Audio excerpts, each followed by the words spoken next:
My name is Amrita Devi, and for 38 years they thought the gold was gone. My husband Rajesh died in 1987 heart attack at 52, leaving behind two sons, one daughter-in-law, and 25 tolas of wedding gold, hidden in the attic of our old Haveli in Jaipur. The gold was mine, my mother's, my grandmother's, passed down in a red velvet pouch with a tiny brass lock. Rajesh promised it would come to me if anything happened to him. He died on a Tuesday. By Friday, the sons had already divided the house, the shop, the bank accounts. The daughter-in-law, Sunita, counted the gold in front of me, while I sat on the floor still wearing white mourning clothes. She waited a second time just to be sure, then smiled the small, polite smile of a new bride who has just become queen. "Maji, we will keep it safe for the children," she said. I nodded because widows in 1987 did not argue. They took the pouch, locked it in their steel Godrej almirah, and moved into the bigger bedroom. I was given the small room near the kitchen with a charpai and a tin trunk. I said nothing. I waited. The sons expanded the textile shop into a factory. Sunita wore heavier Mangalsutra, thicker bangles. The gold never left the almirah, but it also never left my mind. I remembered every piece: the wide choker with uncut polki, the jhumkas with dangling pearls, the 21 bangles that jingled like rain. I knew the weight in my bones. Every Diwali, Sunita brought out one piece for the puja, then locked it away again. I watched from the doorway, saying nothing. Years passed. The sons grew fat on factory profits. Sunita grew sharp. They built a new house in the colony, left the old Haveli to rot, gave me one servant, and a monthly allowance of 3,000 rupees. I lived on dal, and roti saved every paisa bought. Nothing wore the same 3 white saris until they turned gray. They called me stingy behind my back. I smiled and kept saving. In 2002, the elder son Manoj married off his daughter. Sunita opened the almirah for the first time in years, took out the choker for the bride. I stood in the corridor watching her fingers shake as she realized the pouch was lighter. She waited again, panicked, whispered to Manoj. They searched the house, turned my room upside down, found nothing. I sat on the charpai knitting, a sweater for a grandson who never visited. They accused the servant, fired her, gave me a new lock for my door. I said nothing. The gold was still there, just not where they thought. Rajesh had shown me the hiding place the night before he died. A loose brick behind the water tank on the terrace. He made me promise never to tell the children. They will fight over it before I am cold. I kept the promise. I climbed those stairs every monsoon, when no one watched, touched the velvet pouch, felt the weight, and went back down. 38 monsoons. In 2019, Manoj decided to sell the old Haveli. The colony had become prime property builders, offered 4 crore. They needed my signature because the original papers were still in joint name with Rajesh. They came to my room with sweets and folded hands. "Maji, just one sign, then you can live with us in the new house, full comfort." Sunita added, "We will buy you new saris, gold bangles, anything you want." I looked at her eyes, the same eyes that smiled when she weighed my gold 32 years ago. I said, "Give me 1 week to pray." They left happy.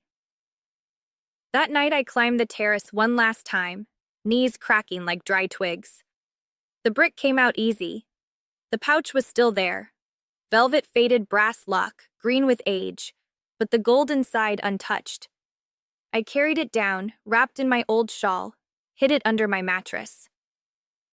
Next morning, I called the family lawyer, an old man who remembered Rajesh. I told him everything, showed him the pouch, the wedding photographs, the gift deed Rajesh had registered in 1986, naming me sole owner of the gold. The lawyer smiled for the first time in years. "Amritaji, this is enough to stop any sale." But I wanted more. I went to the bank, opened a locker in my name alone, deposited the gold, took photographs, got valuation certificate, 25 tolas, now worth 1 crore 10 lakh. Then I went to the registrar office, filed a caveat on the Haveli property. Manoj's builder backed out, the deal collapsed. They came running. Maji, what happened? I invited them to the terrace, showed them the empty space behind the tank. Sunita went pale. I took out my phone, showed the locker receipt the valuation. This gold was never yours to count, I said, voice steady for the first time in decades. Manoj shouted, You hid it from your own sons? I looked at him, the boy who once cried when his father died, now a man with gray hair and greedy eyes. You hid my bedroom from me first. Sunita started crying. We thought you had forgotten. I laughed a small dry sound. I forget nothing. I gave them two choices. First choice, they transfer the Haveli back to my name, pay me 50 lakh compensation for 38 years of maintenance, and I stay silent. Second choice, I go to court with the gift deed, the photographs, the locker proof, and they lose everything, including the new house because the factory loan was taken against the Haveli as collateral. They chose the first. Papers were signed the same week. The Haveli came back to me alone. I did not throw them out. I simply changed the locks. They came begging with folded hands.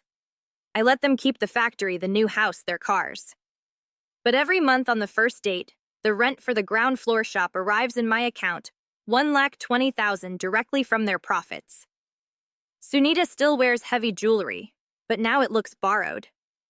Last year, Manoj's daughter got married. Sunita came to me crying, Maji, just one piece for the bride. I opened the locker, took out the wide choker with uncut polki, placed it around the girl's neck myself. The girl touched my feet, crying. Sunita could not look me in the eye. I wore white, but the choker shone like fire. People whispered, See how the old widow still has fire. They do not know the half of it. The gold is back where it belongs.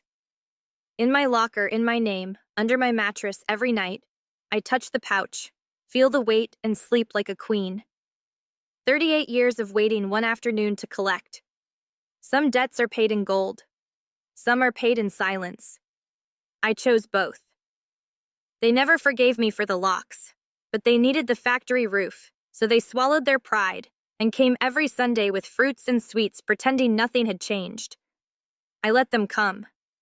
I served them tea in the same steel glasses they once called cheap, and watched Sunita's eyes slide to the new Godrej Almirah I had installed in my room, this one with a digital lock, and my thumbprint only.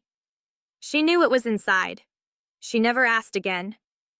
The younger son Vikram tried a different path. He brought his wife Neha, a soft-spoken girl from Delhi, who spoke English and wore jeans.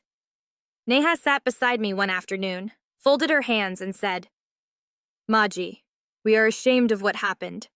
Let us take care of you properly. Come live with us. We have a ground floor room with attached bathroom. I looked at her pretty face and remembered how Sunita had looked 35 years ago. Same sweet voice, same folded hands, same knife behind the smile. I patted her cheek and said, Beta, I am already home. She left crying. Vikram never brought her again. The factory began to cough. Chinese synthetic fabric flooded the market, cheaper, brighter, longer lasting. Orders fell. Bank letters arrived. Manoj sold one car, then another. Sunita stopped wearing the heavy Mangal Sutra, kept only a thin gold chain. I read the newspapers every morning, drank tea on the terrace, watched the smoke from their factory chimney grow thinner. I said nothing. In 2021, the pandemic came. The factory shut for 6 months. Workers left. Loans piled. Manoj came alone one rainy evening, soaked to the bone. He touched my feet, something he had not done since he was 12. Maji, the bank is auctioning the machines next week. If the ground floor shop rent stops, we lose everything. I gave him tea in a plastic cup, because the steel glasses were being polished. He drank it standing. I said, The rent is fixed in the agreement you signed. 1,20,000 on the first, not one day late. He cried, then big noisy sobs like a child. I waited until he finished, then handed him a handkerchief. Dry your face, Manoj. Men don't cry in front of mothers. He left without the handkerchief. Sunita tried the temple route. She organized a big Satyanarayan puja, invited the whole Mahalla, paid pandits extra to pray for family unity. She sent me a special invitation on gold-embossed card. I went wearing my oldest white sari, no jewelry, not even a bindi. During the arti, she pushed the thali toward me, expecting me to put money. I dropped in a single 2 rupee coin. The pandit's eyebrows shot up. Sunita's face turned red, but she smiled for the neighbors. After the puja, she cornered me in the kitchen. Maji, at least pretend for the world. I looked at her hands, once soft, now rough from cutting costs, and said, I pretended for 38 years. My turn is over. The factory loan default notice came in 2022. The bank scheduled auction of the entire property, including the new house, because the Haveli shop rent was pledged as collateral. Manoj and Vikram came together this time, both touching my feet, both crying. They brought the old family lawyer, now retired, walking with a stick. He placed a new agreement on the table. Forgive the rent for 5 years. Let them restart the factory, give them a fresh loan against the shop, and in return, they would make me partner 25% share. I read it slowly twice, then looked up. 25% of nothing is still nothing. I want 51%, or the bank takes everything next month. They shouted, called me cruel, heartless witch. I waited until they finished, then opened my phone, showed them the bank app, balance 8 crore 40 lakh from gold sale plus rent plus interest.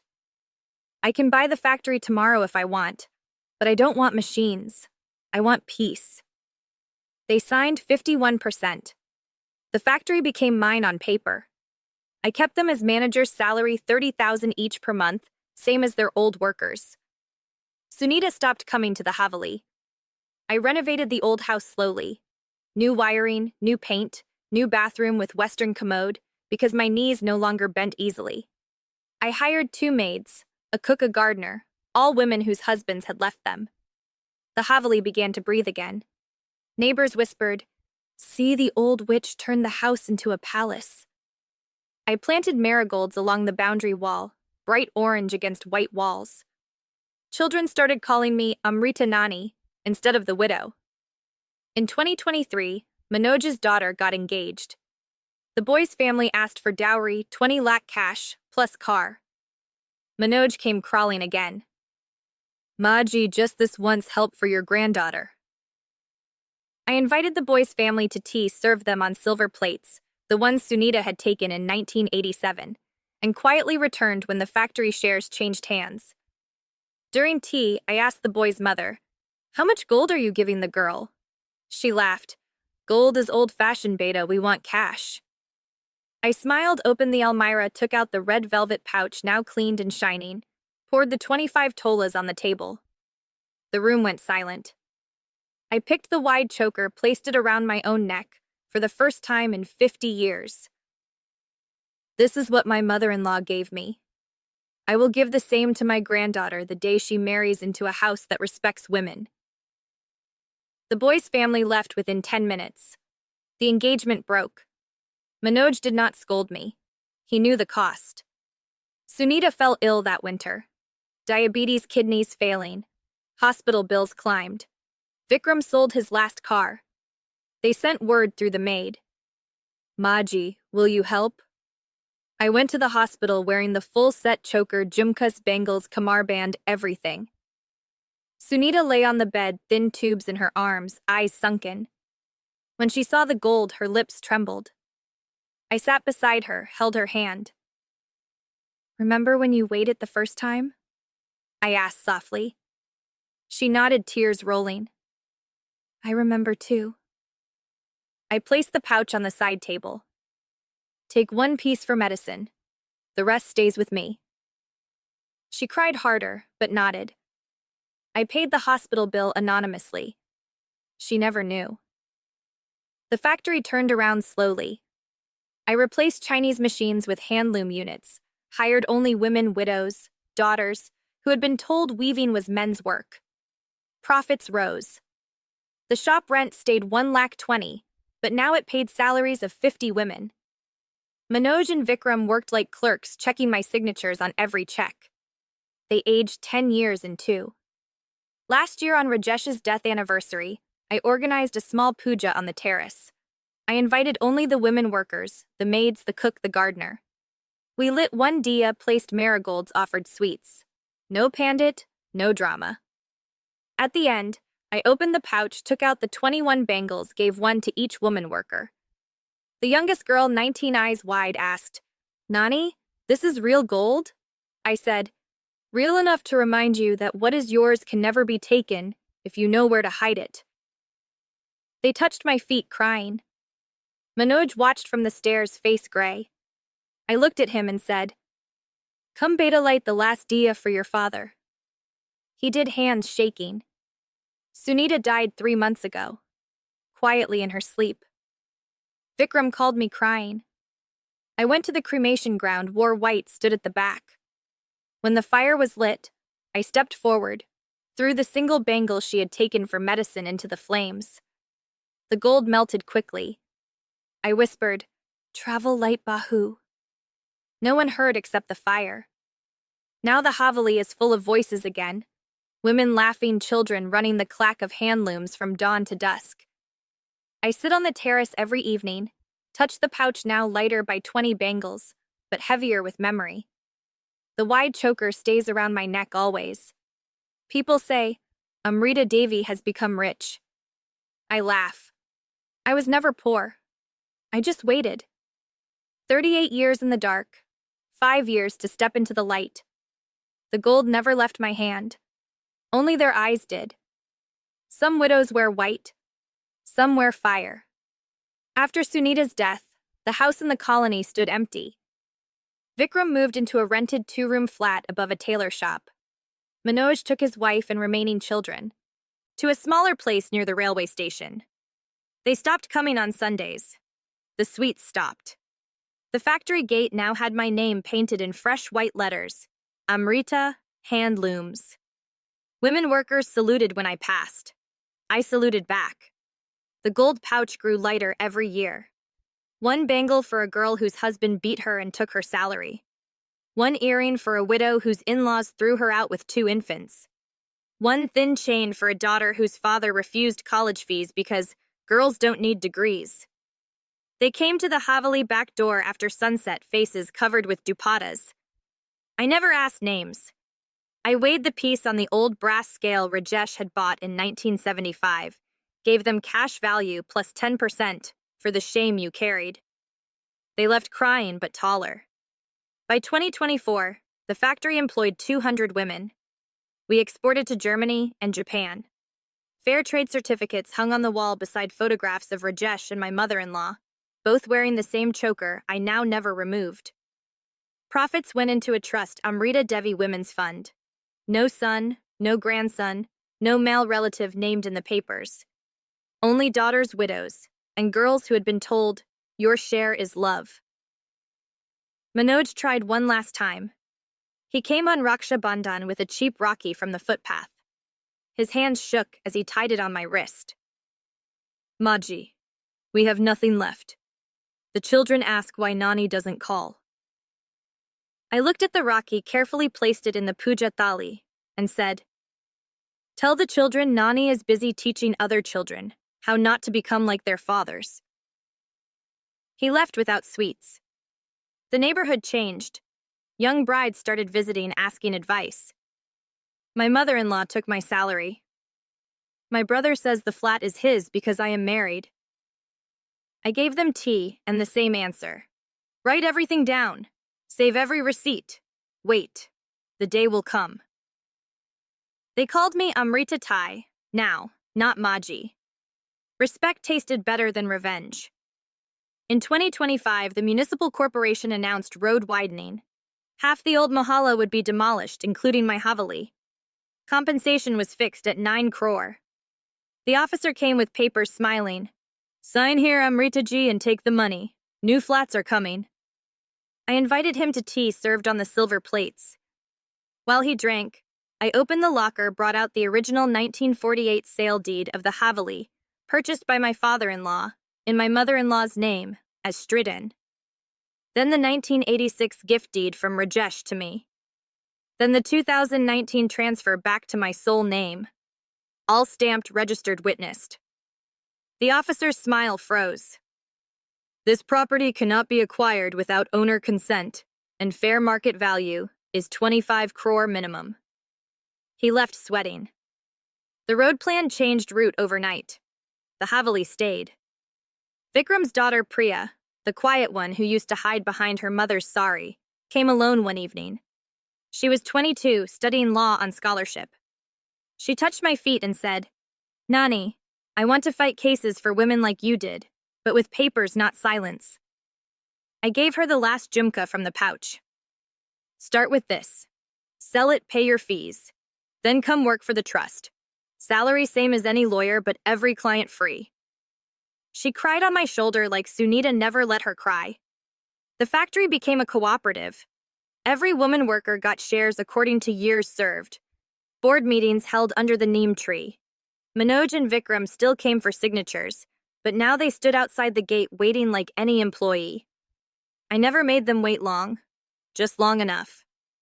In 2026, the local MLA, a woman who had once been thrown out by her in-laws, announced elections. She came asking for support. I gave her the Kamar band, the heavy one with emerald drops. Wear this on campaign trail. Let them see what a widow can carry. She won by the biggest margin in history.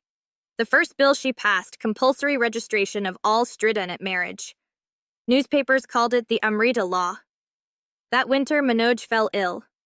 Liver cirrhosis from years of drinking away shame. Hospital again. Vikram called Maji, he is asking for you. I went wearing white and the full set.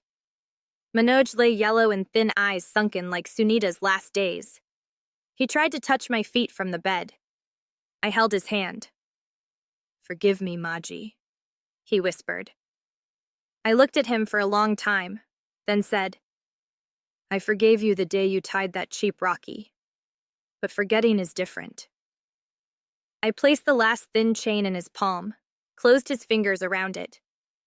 Take it with you. Maybe in next life, you will know the weight. He died 2 days later, holding the chain. At the cremation, I stood in front again. Vikram touched my feet, sobbing. Now only you are left, Maji. I looked at the fire and said, No, Beta. Now only women are left. The Haveli courtyard became a school. Evening classes for women who never learned to read. Priya taught law. Other workers taught weaving, accounting, stitching. Laughter replaced the sound of machines. Children played where Sunita once counted my gold. Every year on Rajesh's death anniversary, we still light one diya on the terrace. But now, 200 women join. We don't pray for the dead. We pray for the living who are still waiting. The pouch is almost empty now. Only the wide choker remains around my neck day and night. People ask, Amrita Tai, aren't you afraid someone will steal it? I laugh, the same small dry sound from 38 years ago. Let them try. Everything that was mine is already safe. In bank accounts and girls' futures and laws that cannot be broken. The choker is just decoration now. Some nights I climb the terrace alone, knees still cracking, touch the loose brick that once hid everything. It is cemented shut forever. I don't need hiding places anymore. I am 81. Doctors say heart is weak, but I tell them it has carried heavier things than blood. The gold is gone from the pouch, but it multiplies every day in the eyes of women who walk out of my gate straighter than they came in.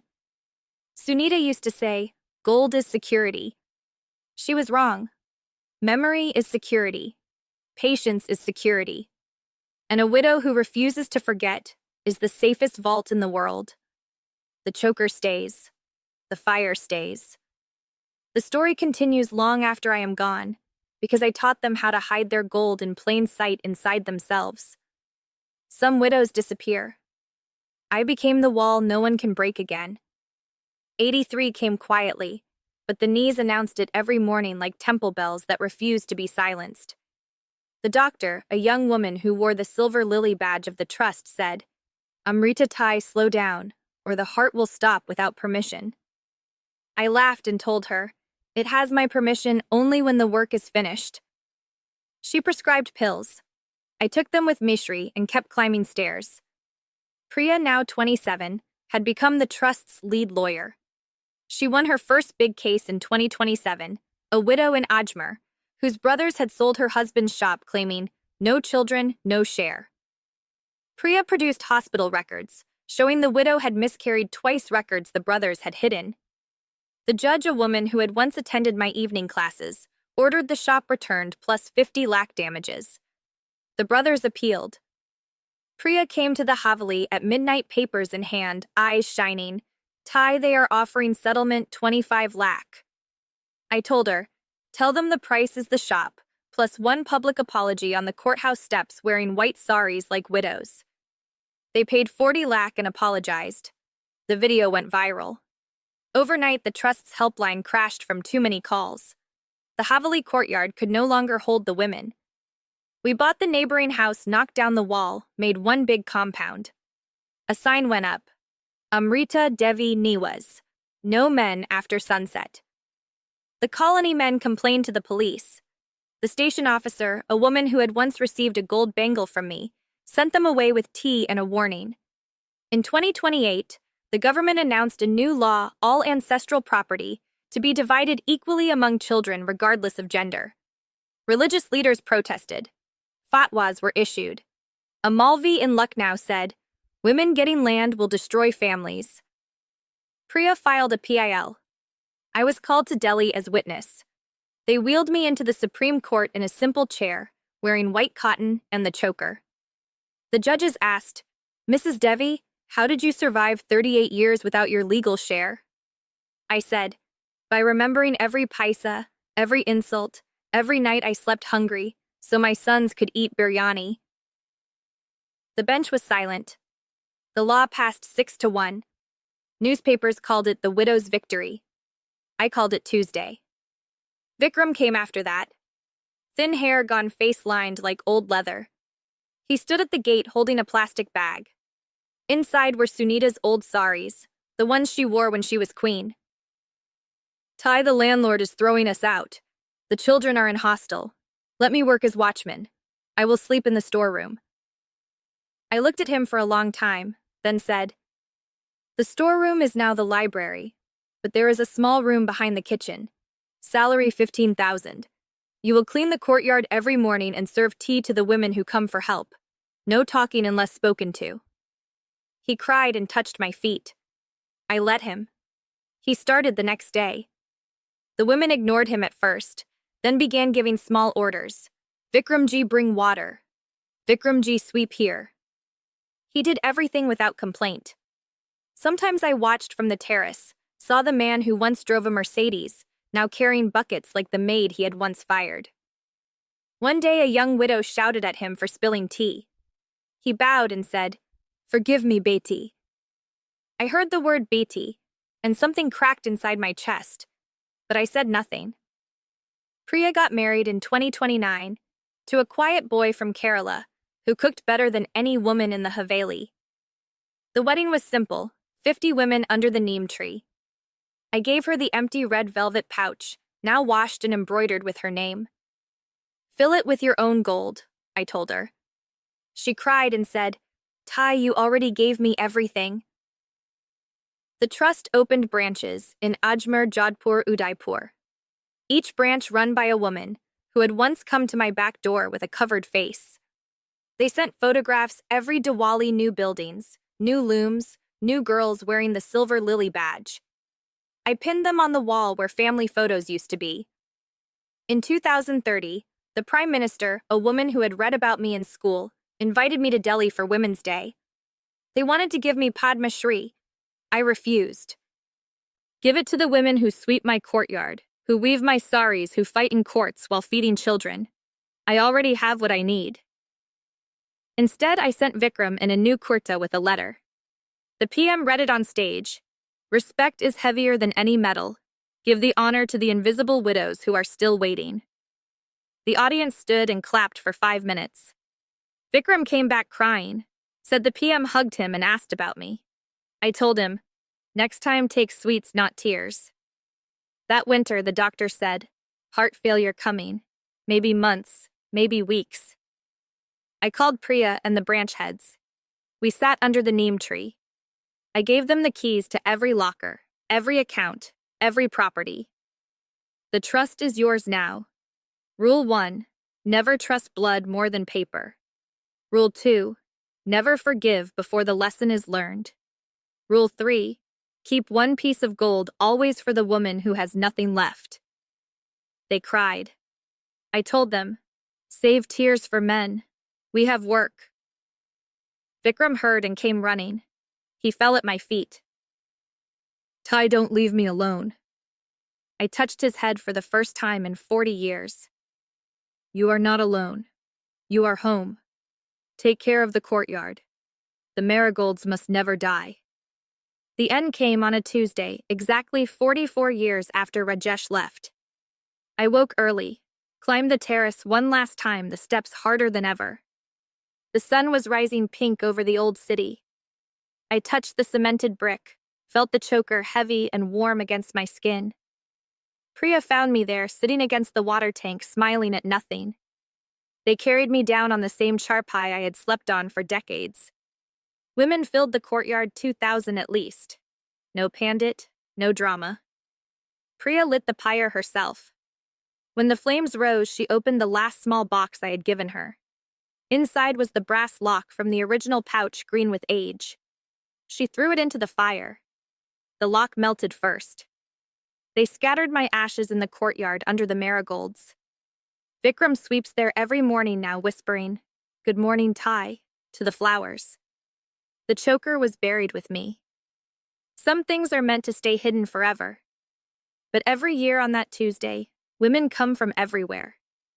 They bring one small piece of gold, a bangle, an earring, a nose ring, and drop it into a new red velvet pouch hung on the neem tree.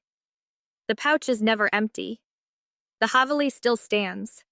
The looms still sing. The courtyard still laughs. And somewhere in the wind, you can hear a small dry laugh, the sound of a widow who never forgot and never let anyone else forget either. The gold is gone. The lesson multiplies. The marigolds bloom redder every year. Some women die. Some become soil that grows revolutions. Priya kept the promise better than I ever imagined. The year after my ashes fed the marigolds, she turned the Haveli into a living university. Morning weaving, afternoon law classes, evening literacy under the neem tree. They named it Amrita Devi Pathshala, but the girls just called it Thai Kagar. No fees, only one rule: bring one other woman who needs help. Vikram lived in the small room behind the kitchen until he died in 2035, sweeping the courtyard at dawn. They found him sitting against the marigold bed broom, in hand, smile on face, like he was waiting for morning tea. Priya buried him beside the water tank under the cemented brick. A small stone reads, Vikram Rajesh Chand, servant of women. No one objected. The trust grew roots deeper than any banyan. By 2038, there were 37 branches from Srinagar to Madurai, every one run by a woman who had once arrived with a covered face and left with gold in her pocket and fire in her eyes. They sent monthly reports on plain paper, no fancy letterhead, just numbers. How many cases won? How many girls sent to school? How many brothers forced to return land? Priya pinned them on the same wall where my photographs used to hang. In 2040, the government tried to take credit. They announced a national scheme called Amrita Widow Pension, 5,000 rupees monthly for every widow below poverty line. Priya went on television wearing a simple white cotton sari and said, "We don't want pensions. We want the property that was stolen in 1980, 1990, 2000. Give us lawyers, not charity." The scheme died in Parliament. The Trust's helpline got 10,000 more calls that week. Priya's daughter Amrita, the third born in 2032, grew up sleeping on the charpai I died on. At age 12, she asked, "Nani, why do boys think everything is theirs?" Priya told her the full story from the day Sunita weighed the gold to the day I wore the choker to court. Little Amrita listened wide-eyed, then went to the courtyard, took a marigold petal and said, "When I grow up, I will make a law that every girl gets her mother's gold the day she is born." Priya laughed and cried at the same time. The red velvet pouch on the neem tree became legend. Women traveled hundreds of kilometers to drop one small peace ring, nose pin, toe ring, anything their mothers had given them. By 2045, it was so heavy the branch bent. Priya replaced it with a brass box welded to the trunk. Still they came. Jewelers in Jaipur started a scheme: melt your old gold, make a tiny marigold pendant, donate the proceeds to the trust. Sales broke records every Diwali. In 2047, a billionaire widow from Mumbai died, leaving everything to her dogs. The sons challenged the will. The dog's lawyer was Priya. She won. The sons got nothing, the dogs got a shelter, and the remaining billion rupees went to the trust. Priya sent to photograph dogs wearing tiny gold chains, sitting under the neem tree. The caption read, "Even dogs know who to trust." The Pathshala started boarding. Girls who had been married at 12, rescued by trust lawyers, lived in the rooms where Manoj and Vikram once kept their cars. They studied till class 12, then went to college on full scholarship.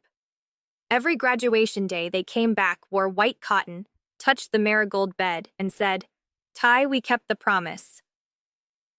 In 2052, Priya turned 50 gray streaks in her hair, but the same fire.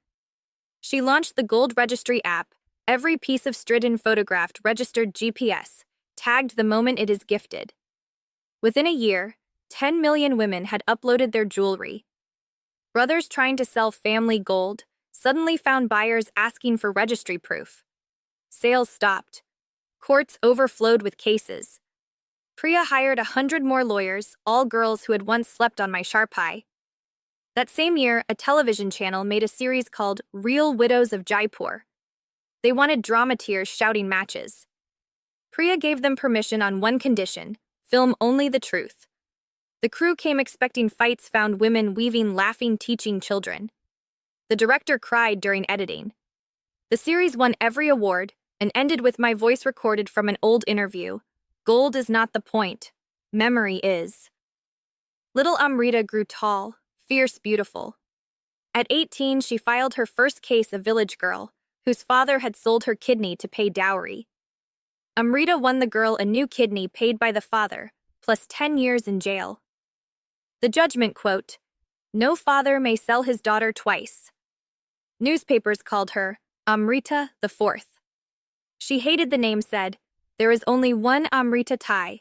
The rest of us are just carrying her pouch." The trust bought the entire lane behind the Haveli. Old houses knocked down new buildings with solar roofs, hostels, dispensaries, a small hospital named after Sunita, because even queens deserve a second chance. The opening ceremony was quiet, 50 women cutting a marigold ribbon. No chief guest, no speeches, just the sound of looms starting again. Priya began to slow down. Diabetes like Sunita, but she laughed. "I will not die in a colony flat. I will die under this tree." Doctors said heart weakening. She kept working from a chair in the courtyard, files on her lap, girls reading judgments aloud to her. In 2060, the Supreme Court cited my life in a landmark verdict. All Stridhan is sole property of the woman from the moment of gift. No in-law, no husband, no child can claim it without written consent. The bench quoted me, "A widow who refuses to forget is the safest vault in the world." Priya watched the live telecast from the courtyard, cried quietly, then told the girls, "Tai finished her work. Now ours begins." The pouch on the tree became too heavy again. They built a small temple around the neem tree, glass walls, marble floor, the brass box in the center. Women still come touch it, whisper their stories. Security is tight, not for the gold, but for the peace. Priya died on a Tuesday in 2065, exactly 32 years after I left. They found her under the neem tree head, resting against the brass box, smile, like she was listening to someone only she could hear. Little Amrita, now 33, lit the pyre herself through in the empty red velvet pouch I had given Priya on her wedding day. The cloth burned fast, the memories did not. They planted a new marigold bed on her ashes right next to mine and Vikram's. 3 generations of soil now. The Pathshala became a university. The trust became a movement. The movement became law. And every year on that Tuesday, the looms stop for 5 minutes. The girls stand silent, touch the brass box, and the marigolds bow their heads. They don't pray for me. They thank me. Then they go back to work. The gold is scattered across millions of wrists, ears, necks, futures. The choker is soil. The fire is everywhere. Some widows are forgotten. Some become the ground others walk on to reach the sun. We chose the second, and the marigolds keep blooming. Forever. Little Amrita became the storm I only whispered about. By 2070, at 38, she had turned the trust into something governments feared more than elections. She renamed it Amrita Devi Collective. No charity, no NGO, just collective, because every woman who walked in became owner the moment she signed her name. Shares were issued not in rupees, but in hours-worked cases, fought saris, woven children taught. The brass box under the neem tree became the share register, every gold drop logged as founding capital. In 2072, a new political party tried to roll back the stricken laws, calling them anti-family. They held rallies with men waving old property papers shouting, "Bring back tradition." Little Amrita did not argue on television. She simply activated the Gold Registry app's emergency button. Within hours, 10 million women changed their profile pictures to a single image, my face in white sari choker, blazing caption, "She waited 38 years. Don't make us wait 38 minutes." The party's funding dried overnight sponsors were companies owned by women who remembered their mothers' empty pouches. The bill died unread. The collective bought television channels, radio stations, newspapers, not for power, but for silence. No more tear-jerking widow ads, no more Be a Good Bahu serials. Instead, primetime slots showed real court footage, brothers returning land daughters, reading wills aloud, widows wearing their gold to the bank. Ratings broke records because truth sells better than drama. Little Amrita married in 2075 to a quiet engineer from Tamil Nadu who designed solar looms.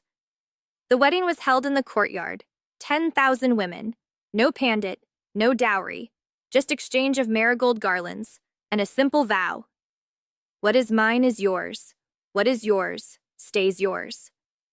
They had a daughter the same year named Sunita, after the woman who started it all, because names can be redeemed too. By 2080, the collective had branches in 30 countries: Pakistan, Bangladesh, Sri Lanka, Nepal, even Saudi Arabia, where women whispered the app password under abayas. Every branch had a neem tree or whatever grew closest planted from a cutting of the original. Every tree had a brass box. Every box overflowed. In 2083, a global financial crash hit. Banks collapsed, billionaires jumped from balconies. Men begged on streets clutching old property deeds worth nothing. Women walked into collective offices, handed over their gold registry QR codes, and asked, "Can we eat this?" Little Amrita opened the vaults, melted the donated gold into small 1-gram coins, stamped with a marigold, and the words, "Memory is currency." The coins became legal tender in 50 countries, because when everything else failed, women still trusted each other. The old Haveli in Jaipur became headquarters, a fortress of white walls, solar roofs, underground vaults, cooled by the same water tank that once hid my pouch. Drones guarded the sky, biometric locks on every door, but the main gate stayed open 24 hours, because any woman running needs no permission to enter. Little Amrita's daughter Sunita II grew up speaking 7 languages coding before she could write full sentences. At age 15, she launched the memory chain, a blockchain where every piece of stridden ever registered became immutable. Try to forge it, the entire network of 40 million women received an alert with the thief's face, name, address, mother's name. Forgery stopped the day it launched. In 2090, religious leaders tried again this time, with a global fatwa: women owning gold leads to fitna. Little Amrita responded by inviting every major cleric to the Jaipur headquarters, fed them tea under the neem tree, showed them the brass box overflowing, asked one question: which of these pieces did Allah not create? They left silent. Some sent their own daughters to the Pathshala the next week. The collective started Space Division Yes Space. Solar looms on the moon weaving fabric from lunar dust saris that never wear out sold to fund girls' education on Earth. The first shipment returned in 2095, wrapped in a white cotton sari, embroidered with the original words, "I spoke in court. I slept hungry, so my sons could eat biryani." The sari hangs in the courtyard framed in glass. Little Amrita began to age gracefully, hair silver like moonlight, eyes still sharp. She refused all honors. Presidents, prime ministers, queens begged to meet her. She met only one person every year on my death anniversary, a girl chosen by lottery from the millions who applied. The meeting lasted 5 minutes. She gave the girl one marigold coin and one sentence: "Remember who tried to bury you, and never let them forget you rose." Sunita II, now 30, took over daily operations, but little Amrita kept the final key, the biometric one tied to her heartbeat. When doctors said, "The heart is tiring," she laughed. "Good. It carried 3 generations. Let it rest when the 4th is ready." The old colony where Manoj and Vikram once lived became collective land. The new house they built with factory profits, now a museum showing how greed looks from the inside. Empty rooms, dusty trophies, photographs of Sunita wearing heavy gold with scared eyes. School children touch the exhibits, and learn one lesson: what you take by force returns with interest. Every Tuesday, the world stops for 5 minutes, not by law, but by habit. Looms fall silent. Apps go dark. Women everywhere touch whatever gold they wear or don't wear, and whisper, "Thank you, Thai." Satellites record it as a global heartbeat dip visible from space. Little Amrita still climbs the terrace every sunrise, knees replaced with titanium, but the habit older than bone. She touches the cemented brick, feels the pulse of 40 million women flowing through the soil, and smiles the same small, dry smile I died with. The brass box overflowed so many times they built a second, a third, a fourth.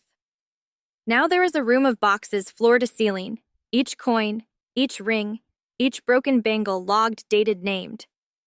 The room is called the Vault of Memory Entrance, only for women who have won their first case. Some ask, when will it end? Little Amrita answers, when the last woman stops hiding her gold behind a loose brick. Until then, the looms sing, the coins multiply, the marigolds burn orange against white walls. The choker became soil. The soil became law. The law became sky. And somewhere in the clack of every loom, you can still hear a widow laughing quietly, because she waited, and the world finally caught up. We do not die. We become the ground no one can steal again. In 2127, little Amrita died on a Tuesday, exactly 100 years after Rajesh closed his eyes and the story began. She was 95, silver hair to her waist, titanium knees, still climbing the terrace every dawn. Doctors said the heart simply stopped like a loom that has woven its last sari. They found her sitting against the cemented brick hand on the soil, where Vikram, Priya, and I slept, smile identical to mine, the small dry curve that said, "Job finished." Sunita II, now 55, lit the pyre herself under the neem tree that had grown so vast its branches shaded half the courtyard. No pandit, no speeches, just 40,000 women standing silent as the flames rose. When the fire settled, she scattered the ashes straight into the marigold beds. No urn, no river. The soil was home. The brass lock from my original pouch, the one Priya had thrown in my pyre, the one little Amrita had kept in her pocket every day, was dropped last. 4 generations of women, one handful of earth. The collective did not mourn. It evolved. Sunita II renamed headquarters, Amrita Devi Planetary. No longer a building, a living network. Every branch on Earth, every lunar loom, every orbital station, linked by quantum chain, unbreakable, unstealable. The vault of memory was duplicated in orbit, mirrored on Mars, backed up in asteroid vaults. No government, no army, no man could touch it again. In 2130, the first child was born off-world, wearing a tiny gold marigold coin on a thread around her wrist. The mother, a weaver from the original Jaipur courtyard, now foreman on Luna Base, whispered the old words. "This belongs to you alone, Beta. No one can take it unless you forget." The child's name was Amrita V. She opened her eyes, looked at red dust through the dome, and cried like she already understood. By 2015, the collective owned more wealth than any nation had ever held, not in rupees, dollars, euros, but in registered stridden 40 billion pieces, logged, tagged, protected. Every marriage on Earth and every colony required a public registry scan before it was legal. Try to marry without it. The ceremony stopped the pandit, the Malvi, the priest, the registrar. Everyone received an alert. Your authority is not recognized here. Dowry became a museum word taught in history classes beside slavery and foot binding. Sunita. The second grew old, gracefully refused. Every title lived in the same small room behind the kitchen. Vikram once swept. She died in 2178 on a Tuesday, of course, sitting under the neem tree hand on the brass box that now held locks from every widow who ever entered. Her great-granddaughter Amrita VI lit that fire too. The neem tree lives on, gene-edited to survive ice ages and solar flares. Its roots have cracked the courtyard marble spread under the entire lane drink from the same water tank that once hid 25 tolas of gold. Botanists say it is the oldest living neem on the planet. Women say it is me. Every Tuesday at sunrise, the world still pauses. Not 5 minutes anymore. 5 seconds is enough. 40 billion women and girls touch whatever they wear. Ring, coin, thread, nothing at all. And the planetary grid registers a heartbeat dip so perfect, astronomers use it to calibrate clocks. School children no longer learn my name as history. They learn it as gravity, a force that was always there, simply waiting to be remembered. The museum in the old colony still stands. Empty rooms, dusty trophies, photographs of Sunita Manoj Vikram, frozen in their greed. Children visit, touch the exhibits, and ask, why did they think they could keep what was never theirs? Teachers answer, because no one had taught them the weight of memory yet. Space fleets now fly the marigold flag, white field, single orange flower, no words needed. When ships pass the old Earth-Moon route, they slow down, broadcast the original recording of my voice, the one from the Supreme Court testimony. I slept hungry so my sons could eat biryani. Crews from 100 colonies stand silent, then continue, because some sentences are older than stars. The red velvet pouch has been replaced so many times the original cloth is now threads woven into the first lunar sari that hangs framed in the courtyard. But the new pouch still hangs heavy, never empty, because every girl on her first period, every bride on her wedding night, every widow on the day the white sari is forced on her, drops one small piece inside. The chain is unbroken. Amrita, the latest one born last year on Mars, has my eyes. Rajesh's nose, Priya's fire, Sunita's quiet laugh. When she is old enough, they will tell her the full story from the Tuesday Rajesh died to the Tuesday. Little Amrita stopped her heart on purpose. She will touch the soil under the neem tree that has traveled as seeds to 3 planets, and she will understand. There is no ending, because there was never a single woman. There was only soil that refused to stay buried. The gold is everywhere now, in rings and coins, in laws and blood, in the dust of new worlds. The choker became a planet. The loose brick became the sky.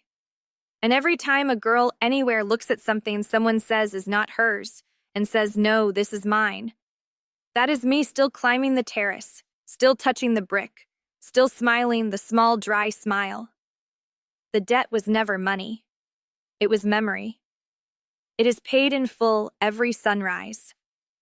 The marigolds bloom on Mars, now orange against red dust brighter than any sun. Some widows are forgotten. Some become constellations. I chose the second, and the story is no longer mine. It is yours. Keep the pouch full. Keep the fire quiet. Keep climbing. Amrita Devi. Out.